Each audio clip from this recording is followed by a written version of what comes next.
கிழக்கு நியூஸ் நேயர்களுக்கு வணக்கம். நான் பத்ரி சேஷாத்ரி. அமெரிக்க அதிபர் டொனால்ட் ட்ரம்ப் அவர் ஆட்சி நடத்தும் விதமே சோஷியல் மீடியா ஆட்சி முறை அப்படின்னு நம்ம அதை எடுத்துக்கலாம். சிலர் வந்து ஒரு கன்சல்டேட்டிவ் ப்ராசஸில் ஆட்சி நடத்துவாங்க. சிலர் தங்கிட்ட இருக்கக்கூடிய அதிகாரிகளை ஒரு டிரெக்ஷனில் தள்ளுறதன் மூலமாக ஆட்சி நடத்துவாங்க. இவர் அப்படி கிடையாது. காலையில் எழுந்து ட்ரூத் சோஷியலில் அவர் என்ன போடுறாரோ அதுதான் அஜெண்டா. அதை பார்த்து தான் அவருடைய அதிகாரிகளே எல்லாரும் ஓஹோ, தலைவர் இப்படி சொல்லியிருக்காரா, சரி இருக்கு. அவங்க 2 பாசிபிலிட்டி இருக்கு. அதை ஆம்பிளிஃபை பண்றது அல்லது அவர் பத்த வச்சிருக்கிற தீயில தண்ணியை ஊற்றி அணைக்கிறது. இது 2 தான் பண்ணணும். அப்படி இவர் வந்து ஒரு தீயை பத்த வச்சிருக்காரு. என்ன பண்ணியிருக்காருன்னா அவர் சொந்த கருத்தை கூட சொல்லலை. அவர் தன்னுடைய ட்ரூத் சோஷியல்ல மைக்கேல் சாவேஜ் அப்படின்னு ஒரு அமெரிக்கர், அவரை பத்தி பார்ப்போம், கொஞ்சம் பார்க்க போறோம். அவர் வந்து சாவேஜ் நேஷன் அப்படின்னு ஒரு பாட்காஸ்ட், ஒரு வீடியோ பாட்காஸ்ட்டும் அதோடைய டிரான்ஸ்கிரிப்ட் ஒரு லாங் டெக்ஸ்ட் ஒன்றுமா அவர் வந்து போட்டிருக்காரு. அவருக்கு ஒரு அந்த கன்சர்வேட்டிவ் பாலிடிக்ஸ் அப்படின்னு அமெரிக்காவில் ஒரு வகை அரசியல் ஒன்று இருக்குது. அந்த அரசியலை முன்னெடுத்து செல்பவர் அவர். அவர் நேரடியாக அதில் வந்து அமெரிக்கன் பிரசிடென்ட் ட்ரம்ப் கிட்ட ஒரு கோரிக்கை வைக்கிறார். நிறைய எழுதிட்டு ஒரு கோரிக்கை வைக்கிறார். அது பார்ப்போம், அது எல்லாத்தையும் பார்த்துருவோம். அதனால இவர் வந்து அப்படியே அந்த வீடியோவை போட்டு தன்னுடைய இதில் ஆம்பிளிஃபை பண்ணி அந்த லெட்டர் இருக்கு இல்லையா, அது எதை அவர் வந்து வீடியோவாக சொன்னாரோ அந்த டிரான்ஸ்கிரிப்டையும் அதில் போட்டார். உடனே அது வந்து உலக செய்தி ஆயிடுச்சு. அதுதான் ஆகும். ஒரு சாதாரண ஒரு ஆள் வந்து, இப்போ நான் ஒரு சாதாரண ஆள், நான் ஏதோ சொல்கிறேன்னு வச்சுக்கோங்க. நான் வந்து ஏதோ அமெரிக்காவை திட்டுறேனோ அல்லது ஆப்கானிஸ்தானை பாராட்டுறேனோ, அதை பிரதமர் மோடி எடுத்து இந்த வீடியோவை அப்படியே லிங்க் போட்டு பத்ரி பிரமாதமாக எழுதியிருக்கிறார், அது கூட வேண்டாம், பத்ரி எழுதியிருக்கிறார் அப்படின்னு போட்டா சரமாரியா இது வந்து பல மில்லியன் ஆக்சஸ் வந்துடும் இல்லையா. அதுதான் நடந்தது. அதுல என்னன்னா, சுருக்கமா இந்தியாவுக்கு இதுல என்ன இருக்கு அப்படின்னு நம்ம பல பத்திரிகைகளும் இதை வந்து உடனடியாக அதை பத்தி பேசியிருக்கு. அதுல அந்த மைக்கேல் சாவேஜ் வந்து என்ன பண்றாருன்னா, India, China and other hell hole countries அப்படிங்கிறார். ஹெல் ஹோல் அப்படிங்கிறது தான் இந்த இடத்துல தலைப்புச் செய்தியா மாறுது. இந்தியாவை ஹெல் ஹோல் என்றார். தமிழ்ல கூட மொழிபெயர்த்து நரகக்குழி அப்படின்னு கூட போட்டிருக்காங்க. ஹெல் ஹோல், நரகக்குழி அப்படிங்கிறது வந்து ஒரு சரியான டிரான்ஸ்லேஷன் தான். இந்த கிறிஸ்தவ இறையியல் மாடல் படி உங்களுக்கு ஸ்வர்க்கம் உண்டு, நரகம் உண்டு. இந்தியா மதங்கள்ல முக்கியமாக இந்து மதத்திலையும் அது உண்டு. நரகம் எப்படி இருக்கும், ஸ்வர்க்கம் எப்படி இருக்கும் அப்படின்னு. ஆனால் இது வந்து கிறிஸ்டியானிட்டியில் ரொம்ப விரிவாகவே இருக்கும். நரகத்தில் என்னென்ன கொடூரங்கள்லாம் செய்யப்படும் அப்படின்னு. அப்போ நரகம் என்பது மோசமான ஒரு இடம், அங்கே போனால் உனக்கு தொல்லை. அப்போ இந்தியா என்பது அது போன்ற ஒரு நாடு. இந்தியாவில் இந்தியா, சைனா, அவர் இந்தியாவை தனியாலாம் ஒன்றும் சொல்லலை. சைனாவை தாக்குறாரு, இந்தியாவையும் தாக்குறாரு. இது வந்து நீங்கள் ஒரு பேட்டர்ன் என்னங்கிறத பார்த்துக்கலாம். சைனா, இந்தியா போன்ற நரகக்குழி ஆட்கள்லாம் அமெரிக்காவுக்கு வந்துடுறாங்க. அதுதான் அவருடைய மனத்தை ரொம்ப வருத்தி வாட்டி இருக்கக்கூடிய ஒரு விஷயம். அது என்ன அவர் சொன்னாரு, அவர் யாரு அப்படிங்கிறதெல்லாம் நம்ம பார்த்துருவோம். ஏன்னா நமக்கு முழுமையான தகவல் தெரியணும். அப்பதான் நம்ம வந்து சரியான விதத்தில் இதை ஹேண்டில் பண்ண முடியும், நம்ம புரிஞ்சுக்க முடியும். வேற ஒன்றும் கிடையாது. மைக்கேல் சாவேஜ் பேசுறாரு, அதை டொனால்ட் ட்ரம்ப் ஷேர் பண்றாரு தன்னுடைய சோஷியல் மீடியாவில். உடனே இந்தியா அதுக்கு ரியாக்ட் பண்ணி ஆகணும். ஏன்னா பிரசிடென்ட் சொல்லிட்டார் இல்லையா. ஸோ இந்தியாவிலேருந்து அதுக்கான ஒரு ரியாக்ஷன் என்ன வந்திருக்கு அப்படின்னா, நம்ம மைக்கேல் சாவேஜோடைய ஆர்டிக்கிள் ப்ளஸ் வீடியோ, அது வந்து uninformed, inappropriate and in poor taste அப்படின்னு இந்தியா சொல்லுது. அது புரிதலற்றது, தேவையற்றது, சரியற்றது, அது ரொம்ப மோசமான கருத்து அது அப்படின்னு வச்சுப்போம். பேட் டேஸ்ட், அது வந்து இதெல்லாம் இந்த மாதிரி இது ஒரு நாகரிகமற்றது அப்படின்னு நம்ம எடுத்துப்போம். உடனே யுஎஸ் எம்பசி வேற, ஏன்னா யுஎஸ் எம்பசிங்கிறது என்ன, இந்தியாவில் அமெரிக்காவுடைய ஒரு தூதரகம் எதுக்காக இருக்கு, இந்தியாவுக்கும் அமெரிக்காவுக்கும் இடையே நல்லுறவை வளர்க்கறதுக்காக இருக்கு. அமெரிக்க தூதர், இந்தியாவுக்கான அமெரிக்க தூதர், அவர் பேர் செர்கியோ கோர்னு பேர். அவர் எந்த மாதிரி ட்ரம்ப்பும் மோடியும் மிக சமீபத்தில் கிட்டத்தட்ட 40 நிமிஷத்துக்கு மேலே ஃபோனில் பேசினாங்க அப்படிங்கிறதெல்லாம் அவர் வந்து ரொம்ப சந்தோஷமாக சொல்லி, அடுத்த மாதம் மே மாதத்தில் எங்களுக்கு வந்து மார்க்கோ ரூபியோ வெளியுறவுத்துறை அமைச்சர் ப்ளஸ் நேஷனல் செக்யூரிட்டிஸ் அட்வைசர், அவர் வரப்போறார், இங்கே இந்தியாவும் அமெரிக்காவும் ஏகப்பட்ட ஒப்பந்தங்கள்லாம் செய்ய போகுது அப்படின்னு சந்தோஷமாக சொல்லிட்டு இருந்தவர், இன்னைக்கு வந்து பத்த வச்ச நெருப்புல பெட்ரோல்லாம் பட்டுடாம தண்ணியை ஊற்றி அணைக்க வேண்டிய ஒரு இடத்துல இருக்காரு. ஆஸ் யூஷுவல் உங்களுக்கு தெரியும் ட்ரம்ப்புக்கும் இந்தியாவுக்குமான உறவு எப்படிப்பட்டது, ட்ரம்ப் இந்தியாவை மதிக்கிறார், உங்களுடைய பிரதமரை மிகவும் விரும்புகிறார் அப்படின்லாம் சும்மா ஒரு உடனடியாக சொல்லி வச்சிருக்காங்க. பட் இதோடைய அடி ஆழத்துக்கு நம்ம போகணும். அஃப்கோர்ஸ் நம்ம வெளியுறவுத்துறை அமைச்சகம் என்ன சொல்லுதுன்னா, 2 நாடுகளுக்குமான உறவு என்பது மியூச்சுவல் ரெஸ்பெக்ட்லேருந்து வருது. பரஸ்பர மரியாதை. அந்த பரஸ்பர மரியாதை இல்லாம ஒருத்தன் வந்து உன்னை திட்டிகிட்டே இருந்தான்னா நம்ம அவங்களோட சேர்ந்து என்ன பண்ண முடியும்? Share the interest. 2 பேருக்கும் வந்து ஒரே நோக்கம், ஒரே கொள்கை இருக்கணும். அப்பதான் 2 பேரும் லாகர் ஹெட்ஸ். எனக்கு இது வேணும், உனக்கு அது வேணும் அப்படின்னா, அவங்க 2 பேரும் எப்படி இணைந்து பணியாற்ற முடியும்? அதுக்கு வந்து நம்முடைய வெளியுறவுத்துறை என்ன சொல்லியிருக்குன்னா, நாங்க பார்த்தோம். அந்த ட்ரம்ப் ஷேர் பண்ண அந்த கன்டென்ட்ட பார்த்தோம். அதுக்கப்புறமா யுஎஸ் எம்பசி என்ன சொல்லியிருக்கு அப்படிங்கிறதையும் பார்த்தோம். அப்படின்னு சொல்லிட்டு தான் அவங்க வந்து அந்த ஒரிஜினல் மைக்கேல் சாவேஜோடது வந்து ஒரு அபத்த களஞ்சியம் அப்படின்னு நம்ம ஸ்போக்ஸ் பர்சன் சொல்லியிருக்காரு. அஃப்கோர்ஸ் யுஎஸ் எம்பசிஸ் வந்து என்ன சொல்லியிருக்குன்னா, நாங்கள்லாம் நம்மளாம் நெருங்கிய நண்பர்கள், இதெல்லாம் வந்து இந்த மாதிரி சின்ன விஷயத்தெல்லாம் தப்பாக எடுத்துக்காதீங்க. யாரோ ஒருத்தன் போட்டால் சரி, உங்கள் பிரசிடெண்ட்டே போட்டா சரி, அதுலேயும் பிரசிடெண்ட் வந்து அதில் சில கருத்துக்களோட ஒத்து போகலாம். ஆனால் நீங்கள் ஒத்துக்கொள்ளாத கருத்தும் இருக்கும் இல்லையா? இப்போ யூஸ்வலி இன்னைக்கு நாம போடுறதா இருந்தாலே, ஒரு போஸ்ட் போடுறதா இருந்தாலே, I want you all to read this, நீங்கள் எல்லாம் இதை படிக்கணும்னு விரும்புகிறேன். இதில் அனைத்து கருத்துக்களையும் நான் ஏற்றுக்கொள்ளவில்லை, ஆனால் இதில் இந்த ஒரு கருத்து எனக்கு ஏற்புடையதாக இருக்கிறதுனாவது நம்ம போடுவோம். அப்படியே அவர் போடலை, அப்படியே எடுத்து ஷேர் பண்ணால் நம்ம என்ன நினைப்போம்? அப்படியே நீ என்டார்ஸ் பண்ணுற அப்படின்னு தானே வருது. அது வேற என்னென்ன கமெண்ட் வந்திருக்கு அப்படின்னு பார்ப்போம். அமெரிக்காவில் இருக்கக்கூடிய ஹிந்து அமெரிக்கன் ஃபவுண்டேஷன் அப்படிங்கிறது வந்து இது ரொம்ப மன அமைதியை குலைக்கிற மாதிரி இருக்குது. டிஸ்டர்ப். ஏன்னா வந்து ஒரு நாட்டுடைய உயர் தலைவர் போய் இந்த மாதிரி எல்லாம் பேசக்கூடாது. ஏன்னா ஏற்கனவே வந்து இந்தியர்களுக்கு எதிரான இனவெறி குற்றங்கள் அதிகமாகி கொண்டிருக்கக்கூடிய ஒரு நிலையில் இப்படி ஒரு போஸ்ட் வந்து நீங்கள் என்டார்ஸ் பண்ணுறீங்க அப்படின்னா இனவெறி குற்றம் இன்னும் அதிகரிக்கும், இந்தியர்கள் இன்னும் அடி வாங்குவாங்க, இது வந்து இன்னும் வெறுப்பை தூண்டும். ஏற்கனவே எங்களுடைய இந்திய ஹிந்து கம்யூனிட்டி ஒரு பதற்றத்தில் இருக்கும் பொழுது அதை நீங்கள் மேலும் அதிகப்படுத்துறீங்க.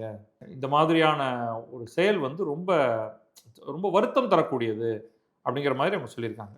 மேலும் அவங்க என்ன சொல்கிறாங்கன்னா, ட்ரம்ப் வந்து தயவு செஞ்சு அந்த போஸ்ட்டை டிலீட் பண்ணிடணும், பண்ணிட்டு எந்த அளவுக்கு ஆசிய அமெரிக்கர்கள்னு அவங்க சொல்கிறாங்க, இந்திய அமெரிக்கர்கள் அப்படின்னு நம்ம அதை அவங்க சொல்கிறதாக நம்ம எடுத்துக்கணும். அமெரிக்காவுக்கு எந்த அளவுக்கு அவங்க கான்ட்ரிபியூஷன் கொடுத்துருக்காங்க அப்படிங்கிறத நீங்கள் ரெக்கக்னைஸ் பண்ணணும் அப்படின்ட்டு இந்த இந்து அமெரிக்கன் ஃபவுண்டேஷன் கேட்குறாங்க. ஆனால் எனக்கு தெரிஞ்சு தன் வாழ்நாளில் ஒரே ஒரு போஸ்ட்டை தான் சமீபத்தில் ட்ரம்ப் டிலீட் பண்ணார். அது அவர் வந்து வேற அடிமடியில் கையை வச்சுட்டாரு. ஒரு இந்த வந்தாலும் வந்தது ஏஐயில் சித்தரித்த ஒரு படத்தை அவர் போட்டார். ரோமன் கத்தோலிக்க கிறிஸ்தவ மதத்துடைய தலைவராக இருக்கக்கூடிய போப் ஆண்டவரை வந்து அவரோட ஒரு வார் ஆஃப் வேர்ட்ஸ் நடந்துகிட்டு இருக்கு. இதில் இன்ட்ரெஸ்டிங் விஷயம் என்னன்னா, ஃபார் த ஃபர்ஸ்ட் டைம் அந்த போப்பே ஒரு அமெரிக்க நாட்டிலேருந்து வந்தவர். அவருக்கும் இவருக்கும் இடையில இந்த போர் சம்பந்தமான ஒரு பிரச்சனை. அவர் வந்து கடுமையாக அமெரிக்காவுடைய இந்த ஈரான் மீதான தாக்குதலை எல்லாம் அவர் கண்டிச்சுக்கிட்டு இருக்காரு. நீ உன் வேலையை பார்த்துட்டு இரு அப்படிங்கிற ரேஞ்சில் ட்ரம்ப் பேசிட்டாரு. அதுக்கப்புறமா வந்து அப்படி சொன்னாலே அவருக்கு சில இன்டர்ன்ஸ் வச்சிருக்காரு போல இருக்கு வேலை செய்யறதுக்கு. அவங்க உடனே ஏஐல போய் கிட்டத்தட்ட ட்ரம்ப்பை வந்து இயேசு மாதிரி சித்தரிக்கிற மாதிரி ஒரு படம் ஒன்று உருவாக்கிட்டாங்க. அந்த படத்தில் அவர் வந்து இப்போ இயேசுடைய பல்வேறு அற்புதங்களில் ஒன்று நோய்வாய்ப்பட்டிருக்கிறவர்களை குணப்படுத்துவது, இறந்தவர்களை உயிர் பெற வைப்பது, நோய்வாய்ப்பட்டிருக்கிறவர்களை குணப்படுத்துவது. நீ போ, நீ சொஸ்தமானாய் அப்படின்னா அவ்வளோதான், முடிஞ்சு போயிடுச்சு, அவங்க சரியாக போயிடும் அவங்களுக்கு. இவர் அதை மாதிரி ஒரு ஒரு ஒரு ஆள் படுத்திருக்கா. அது ஒரு மாதிரி ஒரு வானிலிருந்து வெளிச்சமெல்லாம் வருகிறது. ட்ரம்ப் மாதிரி முக ஜாடை கொண்ட ஒருவர், ஆனால் இயேசு மாதிரியான ஆடை அணிந்து அவரை வந்து ஒரு ஆசீர்வதித்து தொடுவது போன்ற ஒரு இது இருக்கு. நீ போப்போட சண்டை போடுறதையே கத்தோலிக்க கிறிஸ்தவர்கள் கொஞ்சம் டென்ஷன் ஆயிடுவாங்க. அமெரிக்க கத்தோலிக்க கிறிஸ்தவர்கள், மற்ற நாட்டுக்காரன் என்ன நினைச்சா என்ன, இவன் தான் வாக்கு கொடுக்க போறான் அவனுக்கு. அதுல நீ உன்னை இயேசு மாதிரியாக நீ சித்தரிக்கும் பொழுது அவங்களுக்கு வந்து இன்னொரு ஒரு மிக முக்கியமான ஒன்று இருக்கு. ஒரு டோன்ட் மாக் த காட் அப்படின்ட்டு. கடவுளை கேலி பண்ணாத, கடவுளை கேலி பண்ணுவது போல இருக்கிறது வந்து அவங்களுடைய சித்தாந்தத்துக்கு ரொம்ப ரொம்ப ரொம்ப கோபத்தை வரவழைக்கக்கூடியது. அத மாதிரி இவர் பண்ணி வச்சு, அதுக்கப்புறமா கொஞ்சம் கதையெல்லாம் கூட பார்த்தாரு. அது என்ன நான் நான் வந்து என்ன பார்த்தா ஒரு டாக்டர் மாதிரிங்க அந்த படம். நான் எங்கேங்க இயேசு அதெல்லாம் இல்லைங்க அப்படின்லாம் சொன்னாரு. யாரும் கேட்கல. அதுக்கப்புறமா அத டெலீட் பண்ணிட்டாரு. அது டெலீஷனுக்காக சொல்ல வரேன். இந்த போஸ்ட் எல்லாம் அவர் சத்தியமா டெலீட் பண்ண மாட்டாருங்கிறது தான் என்னுடைய கருத்து. இப்ப இது என்ன இதில ஒரு சில பாயிண்ட்ட மட்டும் நம்ம தொட்டுருவோம். ஏன்னா, இவ்வளவு பெரிய கான்ட்ரோவர்சிய உருவாக்கின இந்த போஸ்ட் என்ன சொல்லுது? அப்படின்னு அத முழுமையா படிச்சுட்டேன். இந்த மைக்கேல் சாவேஜ்ங்கிறவர் வந்து அவருக்கு வந்து யுனிவர்சிட்டி ஆஃப் கலிஃபோர்னியால நியூட்ரிஷனல் எத்னோ மெடிசின் அப்படிங்கிறதுல பிஹெச்டி பண்ணியிருக்காரு. யுனிவர்சிட்டி ஆஃப் கலிஃபோர்னியா பெர்க்லி ஒரு நல்ல உயர்ந்த பல்கலைக்கழகத்தில ஒண்ணு. நியூட்ரிஷனல் எத்னோ மெடிசின்ங்கிற சப்ஜெக்ட் வந்து எனக்கு சில குறை இருக்கிறதா வச்சுப்போமே அதுல. ஆனா அவருடைய பின்னணி வந்து சயின்ஸ்னா ஒரு மாதிரி ஆந்த்ரோபாலஜி, மெடிசின், நியூட்ரிஷன் அப்படிங்கிற மாதிரி பண்ணியிருக்காரு. Herbal medicine. இப்ப நம்ம ஊர்க்காரங்கலாம் வந்து ரொம்ப சந்தோஷப்படுவாங்க. அவர் ஒரு ஹெர்பல் மெடிசின்லாம் படிக்கிறாரா? ஏன்னா நம்ம ஊர்ல வந்து இந்த பச்சிலை வைத்தியம், சித்த மருத்துவம், அதுக்கெல்லாம் வந்து ஒரு ஆயுர்வேதம், அதுக்கெல்லாம் ஒரு பெரிய ஃபாலோயிங் இருக்கு. அத பயன்படுத்துறாங்களோ இல்லையோ, அதெல்லாம் உயர்ந்தது அப்படின்னு நினைக்கக்கூடிய ஒரு தன்மை இருக்கு. அமெரிக்கா போன்ற இடத்துல அது வந்து ஒரு ஃப்ராடு சயின்ஸ்ன்னு நினைச்சிட்டு இருக்கிற ஆட்கள் தான் பெரும்பாலும். அப்படிப்பட்ட இடத்துல வந்து ஒரு இத படிக்கிறாரு அப்படின்னாலே அவர் கொஞ்சம் வித்தியாசமானவர். ஆனா ஏதோ ஒரு இடத்துல அவர் வந்து ஒரு பொலிட்டிக்கல் கமெண்டேட்டரா மாறுறாரு. அப்புறமா அவர் வந்து ரேடியோ ஜர்னலிசம், டெலிவிஷன் ஜர்னலிசம் அதெல்லாம் வந்து அவர் த சவேஜ் நேஷன் நடத்துறாரு அவரு. அது ஒரு ரேடியோ ஷோ, டிவி ஷோ மாதிரின்னு வச்சுக்கோங்களேன். அதுக்கு பிறகு பாட்காஸ்ட்டா அது மாறிடுது. எப்போ வந்து இந்த பாட்காஸ்ட், யூடியூபும் எல்லாம் வந்துருச்சுன்னு. அவருக்கு ஒரு ஃபாலோயிங் இருக்கு. இவர் வந்து கன்சர்வேட்டிவ் பொலிட்டிக்கல் வியூஸ் வச்சிருக்கிறவர். அதுலயும் ரொம்ப ரொம்ப முக்கியமாக இமிகிரேஷன் அப்படிங்கிறது வந்து மிகப்பெரிய இஷ்யூ இவரை பொறுத்த வரைக்கும் தெரியுது. இப்ப இமிகிரேஷன்ங்கிறது என்ன பிரச்சனை? அமெரிக்கால ஏன் வந்து ட்ரம்ப் இத ஷேர் பண்றாருங்கிறது உங்களுக்கு தெரியணும். அதுக்காக தான் இந்த ஒரு 4, 5 அடிஷனல் விஷயங்கள சொல்லணும்னு நினைக்கிறேன். இமிகிரேஷன்னால அமெரிக்கர்களுடைய வாய்ப்பு மறுக்கப்படுகிறது அப்படின்னு அமெரிக்கால பலர் நம்புறாங்க. முக்கியமாக அவர்கள் குற்றம் சாட்டுவது சீனர்களையும், இந்தியர்களையும். அது வந்து என்ன ஆகுதுன்னா, அது வெறுப்பா மாறுது. அது அர்த்தமில்லாத இன வெறுப்பாக அப்படியே மாறுது. அது அது எங்கேங்கிற ஒரு சில புள்ளிகள மட்டுமே நான் தொட்டு காண்பிக்கிறேன். இவங்க சொல்றது என்னன்னா, சாரி சாரியாக இந்த இல்லீகல் இமிகிரேஷன் நடக்குது. அது மெக்சிகோலேருந்து வராங்க, லட்டினோஸ் வராங்க, சென்ட்ரல் அமெரிக்காலேருந்து, சவுத் அமெரிக்காலேருந்து அங்கிருந்தெல்லாம் வராங்க. ஆனால் இன்னொரு பக்கம் சீனாவிலிருந்தும், இந்தியாவிலிருந்தும் ஆட்கள் கொத்து கொத்தாக வருகிறார்கள் அப்படின்னு அவர் சொல்றாரு. இப்படி எல்லாரும் வந்துட்டு அவங்க ஒரு மஃபியா மாதிரி ஆயிடுறாங்க. எப்படின்னா, நீங்க வந்து கலிஃபோர்னியால ஏன்னா அவர் கலிஃபோர்னியால படிச்சவர். அதனால அவருக்கு அந்த விஷயம் புரியுது. அவர் சொல்றது என்னன்னா, கலிஃபோர்னியால நீங்க ஹைடெக்ல வேலை வாங்கி பார்த்துருங்களேன். உங்களுக்கு வேலை கிடைக்காது. ஏன்னா, இந்தியர்களும், சீனர்களும் தான் அத ஆக்குபை பண்ணி வச்சிருக்காங்க. அவர்கள் தங்களுக்குள்ளேயே வேலைகளை கொடுத்துக் கொள்கிறார்கள். அவங்க வந்து இந்தியர்கள தான் பிரிஃபர் பண்றாங்க. நீங்க அவங்கள Googleல வச்சாலும் சரி, Appleல வச்சாலும் சரி, Microsoftல வச்சாலும் சரி, அவர்கள் அடுத்து இன்னொரு 10 இந்தியர்கள வேலைக்கு எடுத்துக்கிறாங்க. சீனர்கள் இன்னொரு 10 சீனர்கள வேலைக்கு எடுத்துக்கிறாங்க. அங்க வெள்ளைக்காரர்களை தேடினாலும் கிடைப்பதில்லை. அப்படிங்கிறது இவருடைய ஒரு அடிநாதமாக இருக்கிறது. ஒரு இடத்துல அவர் வந்து தன்னுடைய கட்டுரையில அவர் சொல்றது என்னன்னா, நீங்க வந்து ஹாஸ்பிட்டலுக்கு போய் பாருங்க. அந்த ஹாஸ்பிட்டல்ல பார்த்தா அங்க உங்களுக்கு யார் இருக்கா? பெரும்பாலான ஹாஸ்பிட்டல்ஸ்ல இந்தியர்கள் மருத்துவர்களாக வேலை பார்க்கிறார்கள். மருத்துவர்களாக, நர்ஸுகளாக. இது நல்லதா, கெட்டதா அப்படிங்கிறதெல்லாம் தனியா வச்சுப்போம். ஓகே. அது வந்து அவருக்கு என்ன ஆயிடுதுன்னா, அதுக்கு மேல பயங்கரமான ஒரு கோவமா வருது. ஸோ நீங்க வந்து எமர்ஜென்சி ரெஸ்பான்ஸ் ரூமுக்கு போய் பாருங்க அங்க. It is like the tower of Babel அப்படின்னு எழுதுறாரு. ஏன்னா அவங்கெல்லாம் வந்து ஆங்கிலமே பேசுவதில்ல. அவங்கெல்லாம் ஏதோ அவங்க சொந்த மொழியில குஜராத்திலயும், தமிழ்லயும் பேசிட்டு இருக்காங்க அப்படிங்கிற ரேஞ்சில அவர் சொல்றாரு. அத அவர் எதுக்கு கனெக்ட் பண்றாருன்னா, அவங்க வந்து எக்கச்சக்கமா சார்ஜ் பண்றாங்க. உங்களுக்கு மூக்கு ஒழுகுது அப்படின்னா கூட hundreds of thousands of dollars உங்கள சார்ஜ் பண்றாங்க. ஆப்வியஸ்லி பொய் அது.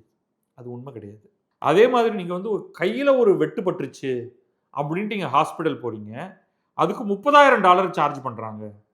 இந்த பணத்தெல்லாம் வச்சுட்டு அவங்க என்ன பண்றாங்களாம், மேற்கொண்டு இந்தியர்கள அந்த நாட்டுக்கு கூட்டிட்டு போறதுக்கான வேலைய பண்றாங்க. அப்படிங்கிறது இவர் சொல்றது. அதுக்கப்புறம் ரொம்ப ரொம்ப முக்கியமா வேற 2 விஷயங்கள் அவர் சொல்றது என்னன்னா, முதல்ல சைனாவை தான் சொல்றாரு. அதுக்கப்புறம் இந்தியாவும் இதுதான் பண்ணுதுங்கிறாரு.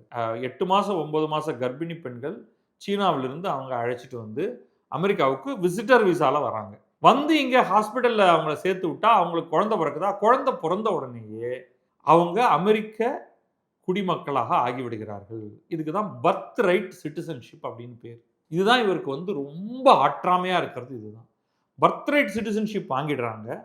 உடனே இப்ப அந்த குழந்தை பர்த் ரைட் சிட்டிசனா இருக்கிறதுனால, அது அந்த குடும்பத்தையே அப்படியே உள்ள கொண்டு வந்துருது.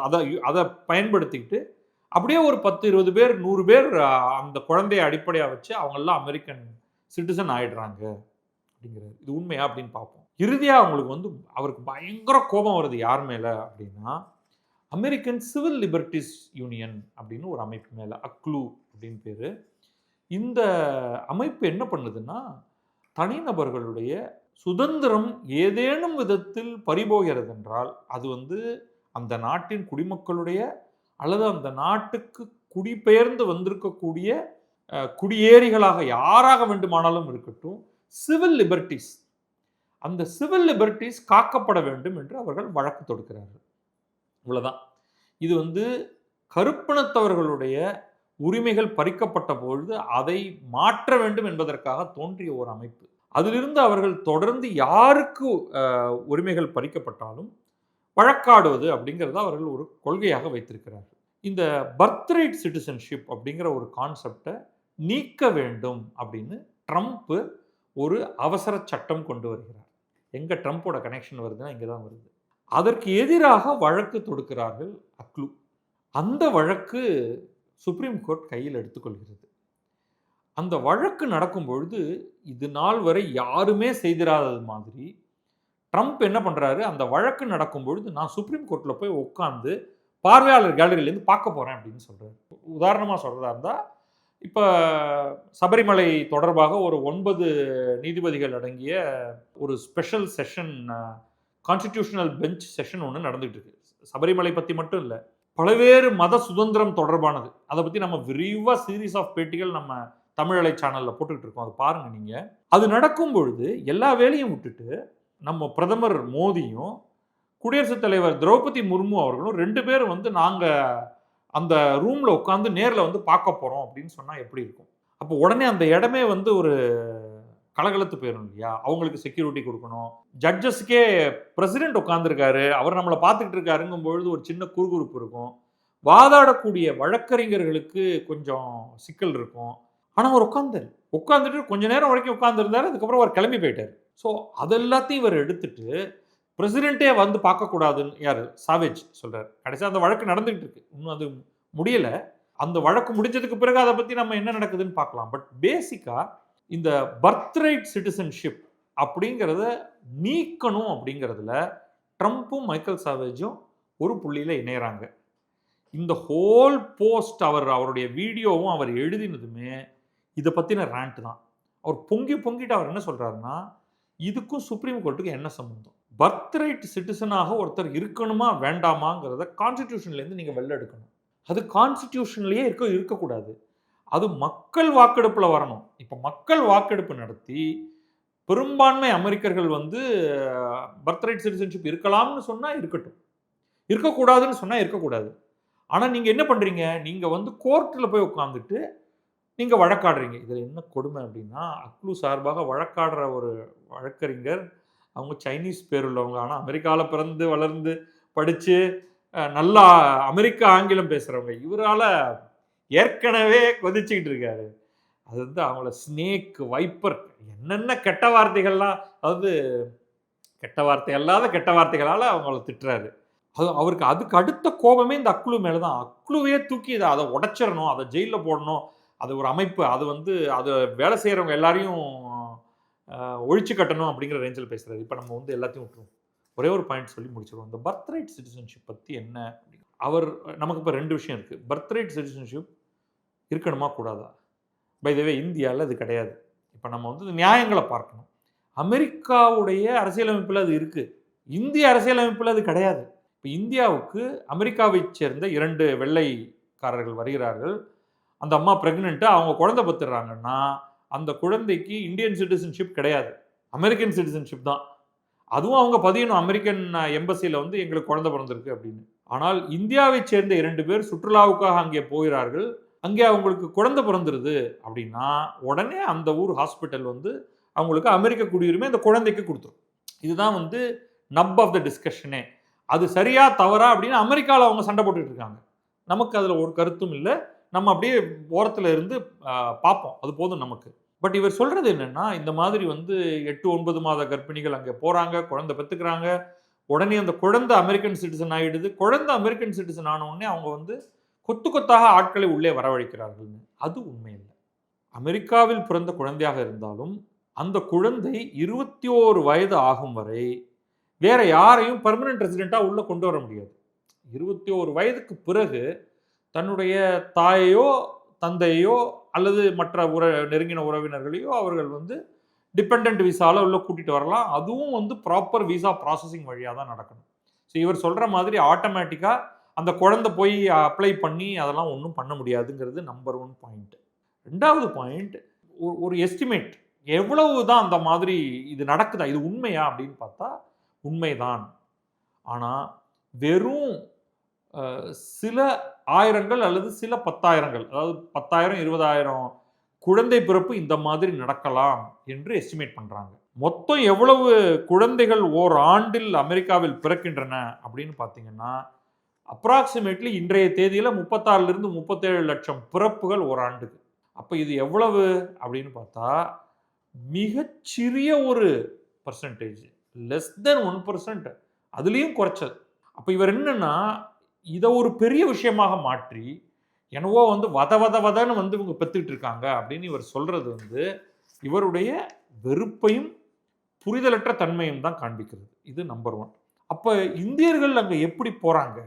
அப்படின்னா, இந்தியர்கள் அங்க போறதுக்கான ரூட் வந்து ரொம்ப ஸ்ட்ரெய்ட் ஃபார்வர்ட் ரூட். இது வந்து கிட்டத்தட்ட நம்ம எல்லாருக்குமே தெரிஞ்சது.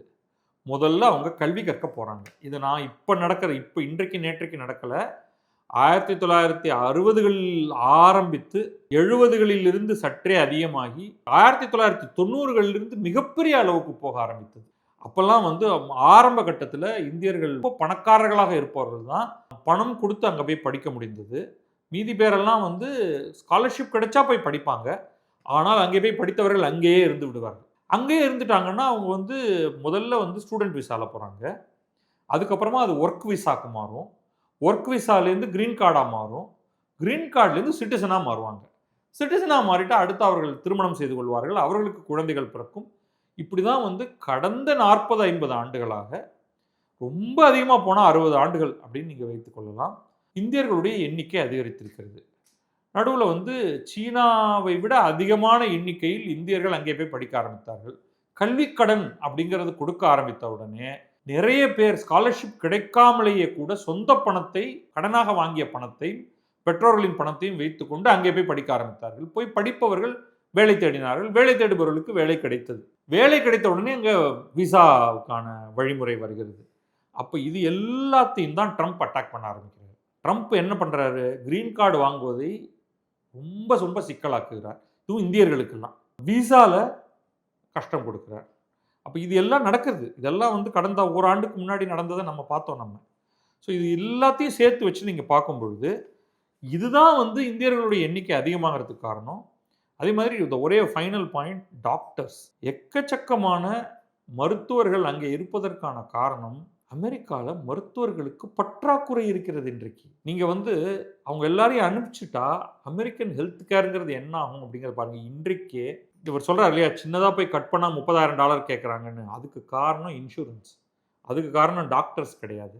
அதுவும் அவருடைய புரிதலற்ற தன்மையை காண்பிக்கிறது. இந்த இந்திய டாக்டர்கள் எல்லாத்தையும் நீங்க அங்கேருந்து அனுப்பிச்சு விட்டீங்கன்னா, உங்களுடைய கரண்ட் சிஸ்டம் இன்னுமே கொலாப்ஸ் ஆகும். ரைட்? ஸோ மைக்கேல் சாவேஜ் வந்து புரிதல் இல்லாமல் பேசுகிறார். பர்த் ரைட் சிட்டிசன்ஷிப் இருக்கணுமா வேண்டாமாங்கிறது வேற விஷயம். அதற்கான டிபேட் வேற. அதை அவர் மற்ற தொழிலத்தோடையும் சேர்த்து முடிச்சு போடும் பொழுது, அப்பொழுதுதான் அவருடைய புலம்பலாகத்தான் அது வெற்று புலம்பலாக மாறுகிறது. அதை எக்ஸ்டெண்ட் பண்ணும் பொழுது, ஒரு பிரசிடென்ட் அதை செய்யும் பொழுது, அது ஒரு தவறான செய்கையாகவும் மாறுகிறது. இதுதான் இந்த விளக்கத்தை நீங்க புரிஞ்சுக்கணும். இது இனிமே வந்து இதை தாண்டி போயிடலாம். ஏன்னா ட்ரம்ப்பே இதெல்லாம் இத்தனை நேரம் மறந்து போயிருப்பார். அடுத்த நிகழ்ச்சிக்கு இன்றைய மார்னிங் ட்ரூத் சோஷியல் என்ன அவர் பண்ண போறாரோ தெரியாது. எனவே நமக்கு இந்த விஷயம் புரியணுங்கிறதுக்காக தான் இதை விலாவரியாக பேசினேன். நன்றி, வணக்கம். நான் பத்ரி சேஷாத்ரி. இது கிழக்கு நியூஸ்.